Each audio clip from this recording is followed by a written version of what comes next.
Procedo agora a solicitar a prestación de xuramento ou promesa aos membros da mesa.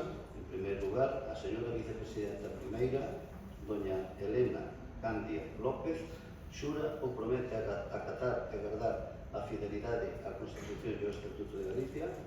Sí, xuro. Moitas gracias. Señora vicepresidenta segunda, doña Monserrat Prado Pores, xura ou promete acatar e guardar a fidelidade á Constitución e ao Estatuto de Galicia. Si, prometo e comprométome a defender os dereitos nacionais e sociais do pobo galego. Gracias.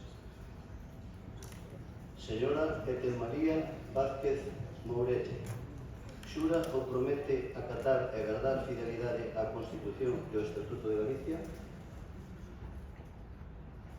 Si, xuro. Moitas gracias. E señora vicesecretaria, doña Patricia Iglesias Rey, xura ou promete acatar e guardar a fidelidade á Constitución e ao Estatuto de Galicia. Sí, prometo. Moitas gracias. Pois, rematado xa o xuramento dos membros e a promesa.